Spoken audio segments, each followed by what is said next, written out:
Hi, I'm Meriden Zerner, dietitian with the Cooper Clinic. You know, there are a few telltale signs that I use to know that summer is coming. The first, my hair starts to frizz.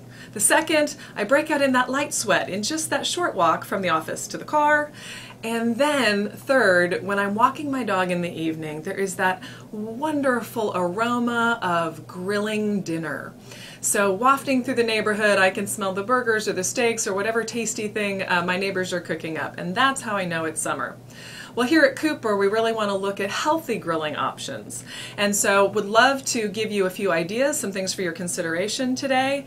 To start with, you can certainly grill up a vegetarian meal. You can do more with zucchini. You can do quite a bit with grilled eggplant. Certainly the portobello mushroom is absolutely tasty and easy to grill. Has almost a steak-like texture.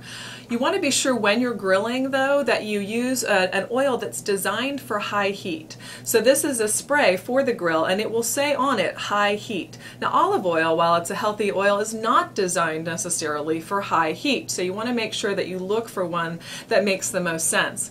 That way we can lower your carcinogenic risk. That just means the cancer-causing possibilities when we do our grilling. There's something called heterocyclic amines. These are these little carcinogens that are produced when we grill. It's that little bit of charring and so forth.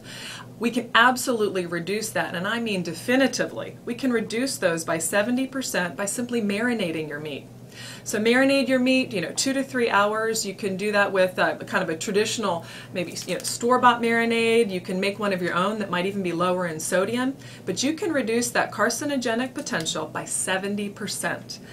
And if you add spices as well, some are more effective than others. Thyme is certainly a good one. Garlic is really wonderful for a sort of buffering that cancer-causing potential. And sage is helpful. The big gun is rosemary. Rosemary has actually been shown in some studies to reduce that HCA or cancer-causing potential by 90%.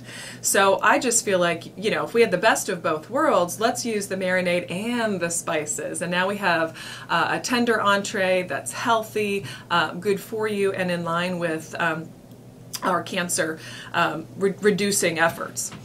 Finally, do know that when you're grilling, it's very important to use a meat thermometer. We're talking about food safety here, killing off the bacteria so that you don't get sick. And you can't go with, oh, the juices ran clear, or it looks about right, it looks about done. Definitely go with a thermometer that will tell you a precise temperature. You stick it in about 1 inch, and you're looking for your hamburgers to be about 160 degrees, your steak maybe more like 145, certainly your chicken, your poultry, those need to be 165 for food safety.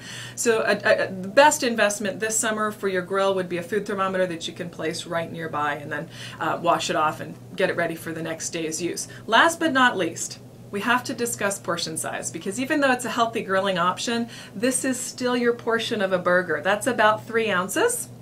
So that fits in my palm. And here's my 3-ounce chicken breast. You only can absorb about 20-25 grams of protein at any one time anyway, and that's about the portion size we'd be shooting for. This fills 1/4 of your plate. That's in line with our new healthy plate model, and that gives you calorie accountability, portion size, and good health. Happy grilling.